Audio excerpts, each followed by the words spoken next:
అలాగే మన గౌరవ ముఖ్యమంత్రి వర్యులు మన తెలంగాణ ప్రభుత్వం కొత్తగా ప్రజాపాలన ప్రగతి ప్రణాళిక అనే కార్యక్రమం 99 రోజులు ఒక కార్యాచరణ తయారు చేసి ఆయా శాఖలు ఏవైతే ఉన్నాయో మన convergence departments education, health, anganwadi, ICDS, అట్లాగే IKP, NREGS ఇంకా ఇలా 11 శాఖలను కలుపుకొని మన గ్రామంలో ఏమేం పనులు చేయాలనేది ఒక కార్యక్రమం లిస్ట్ తయారు చేసుకొని మనకు దానికి సంబంధించి షెడ్యూల్ కూడా రావడం జరుగుతుంది. వాళ్ళ సాయంత్రం కల్లా దాన్ని మేము కమ్యూనికేట్ చేస్తాము. దాన్ని మీరు తీసుకొని మన గ్రామాలలో ఏ విధంగా ఇంప్లిమెంట్ చేయాలనే విషయమే మనం కొంత బ్రీఫ్ చేసుకుందాం ఈరోజు. ముందుగా అందరికీ మరొకసారి నమస్కారం. వాళ్ళు పంచాయత్ సెక్రటరీస్ కూడా వచ్చారు, మండల ఆఫీసర్స్. అండ్ మనకి రేపటి నుండి స్టార్ట్ అవుతుంది. ఇది 99 రోజుల పాటు కొనసాగుతూ ఉంటుంది. దీనిని మనము శాఖల వారీగా చూసుకున్నట్టయితే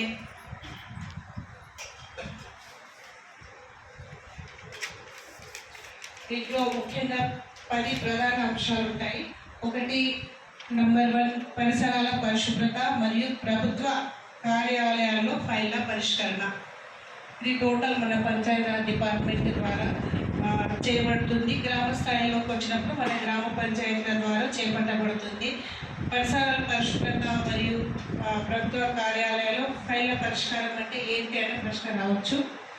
పరిసరాల పరిశుభ్రత అంటే ఒకటే, మనం ఆల్రెడీ చేస్తూ ఉన్న కార్యక్రమాలన్నీ కూడా ప్రజలు వారి చుట్టుపక్కల పరిశుభ్రంగా ఉంచుకోవడానికి అవేర్నెస్ కార్యక్రమాలు చేయించాలి. మనం వాళ్ళకి అవేర్నెస్ తెప్పించాలి, చేయించాలి కూడా. సంబంధించి రేపు ముందుగా మనం ప్రారంభించుకోవాలి ఈ కార్యక్రమాన్ని.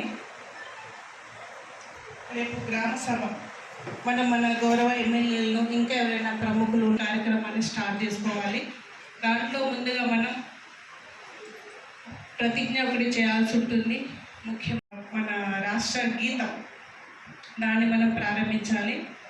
దానికి సంబంధించిన ఏర్పాటు కూడా మీరు చూసుకోండి. అట్లాగే ఒక ఫ్లెక్సీ మోడల్ వస్తుంది మనకు. ఆ ఫ్లెక్సీని కూడా మనం పెట్టుకొని కార్యక్రమం ఎడ్యుకేషన్, ICDS, తర్వాత IKP, మెయిన్ అయితే మన గ్రామ స్థాయిలో పనిచేస్తున్నారు. వాళ్ళందరినీ కూడా మనం పిలుచుకొని ఈ కార్యక్రమాన్ని రేపు ప్రారంభించుకోవాలి.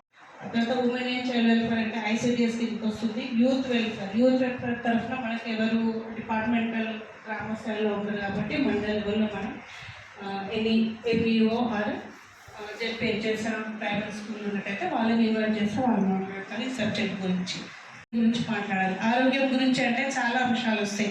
హెల్త్ డిపార్ట్మెంట్ వాళ్ళు దానికి సంబంధించి వాళ్ళు మాట్లాడతారు, వాళ్ళతో మాట్లాడించాల్సి ఉంటుంది. తర్వాత సురక్షితంగా చేరుకోండి అంటే రోడ్డు భద్రతకు సంబంధించి పోలీస్ డిపార్ట్మెంట్ని ఇన్వైట్ చేసినట్టే వాళ్ళు కూడా చెప్తారు, లేకపోతే మనం మాట్లాడినా సరిపోతుంది.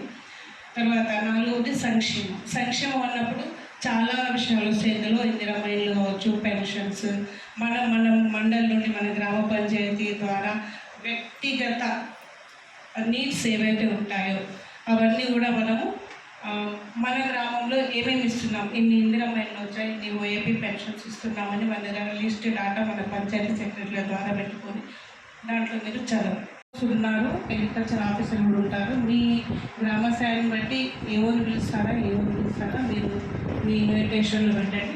అగ్రికల్చర్కి సంబంధించి వాళ్ళతో మాట్లాడించండి. దాంట్లో కూడా రైతు బంధు, రైతు భరోసా ఏమి ఇచ్చాము, ఇంకా ఏది దాన్ని ఫుల్ఫిల్ చేయడానికి అంశాలు ఏమన్నా. తర్వాత 7th విద్య అన్నప్పుడు మనకి స్కూల్స్, ZPHS ఉన్నాయి, ప్రైమరీ స్కూల్